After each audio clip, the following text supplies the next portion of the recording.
5 Nights at Freddy's. The Fourth Closet. Chapter 16. So what happened then? Marla had scooted so close to Carlton's hospital bed that she was practically in the bed with him. Ouch, Marla!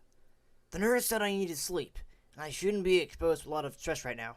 He reached for a juice box nearby, but Marla pushed it out of reach. Oh, please. I practically am a nurse. And besides, I want to know what happened. Marla lifted a series of tubes and pulled them out of her way so she could get closer. Marla! Those are attached to me! Those are keeping me alive! He searched frantically around his bedside table. Where's my panic button? Marla felt around the edges of the bed until she found the small device with a red button on it, then set it neatly in her lap, clearly under her protection. No juice, no nurse. Tell me what happened. Where's that Clay? He lifted his eyes, searching the room, until he found his father, who was standing by the window, his face tight with worry. I'm right here, he said, and shook his head.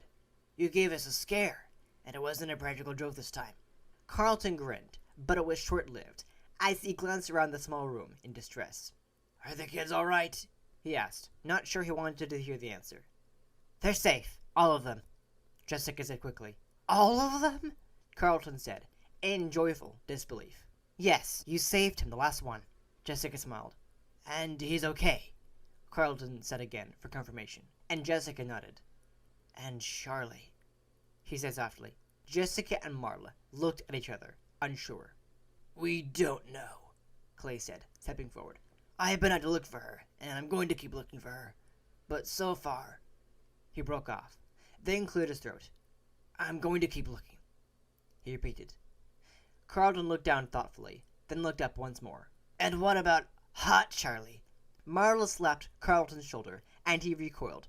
Marla, ouch! I almost died. This is blood on my bed. That's Kool-Aid. You spilled it all over yourself about an hour ago. Marla rolled her eyes. John? Carlton suddenly spotted him in the doorway, hanging back so far he was almost in the hall. John waved, smiling slightly. Looks like they have you patched up pretty good, he said, nodding toward Carlton's bandages. Yeah. Something's wrong. Carlton considered John for a moment, but before he could formulate a question, a nurse stepped briskly into the room. Visiting time's over for now, she said, apologetically. We need to run some tests. Clay stepped up to the bed, displacing Marla briefly. Get some rest, huh? He said, and patted the top of Carlton's head. Dad, he groaned. I'm not 5. Clay smiled and headed for the door. John stopped him. You're going to keep looking for Charlie? He asked.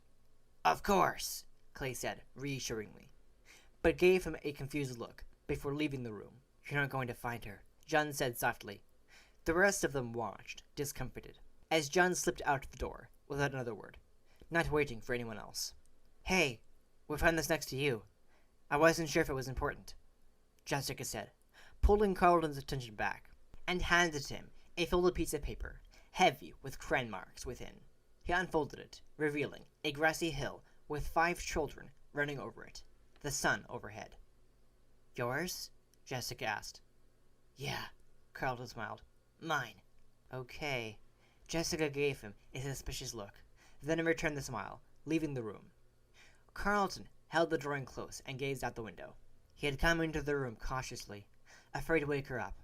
The room was dark, except for the light filtering in through the small dirty window, and she peered at him for a moment, as if she could not see him. She whispered at last. Yeah, did I wake you up? She was so quiet for a time that he thought she was asleep. Then she murmured, You said you loved me. The memory turned bitter here, and it had been nagging at him ever since everything ended. You said you loved me, she said, and he had babbled nonsense in response. He stood in the gravel parking lot for a moment, feeling woefully unprepared. He tapped his hand nervously on the metal fence post, then took a deep breath and went through the gate. Slowly, he followed the path he had once watched Charlie take, hindered a little by the brace on his ankle. Most of the cemetery was as green and well-kept as any park, but this corner was all scrubby grass and dirt. 2 small, plain tombstones sat together, just beside the fence, a telephone pole rising behind them, like a sheltering tree. John took a step toward them, then stopped with a sudden feeling that he was being watched. He turned in a slow circle, and then he saw her. She was standing beneath a tree just a few yards away, where the grass grew lush and green. She smiled and extended a hand, beckoning him to her. He stood where he was. For a moment, the world seemed blunted. His mind had gone numb. He could feel that his face had no expression, but he could not remember how to move it. He looked back at the stones with a sharp stab of longing, then swallowed and took steady breaths until he could move again.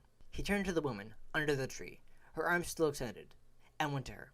A warm gust of wind rolled over the cemetery as they walked away together.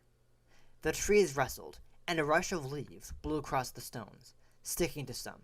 Beneath the telephone pole, the grass rolled with waves, brushing against the two stones that stood together in the setting sun.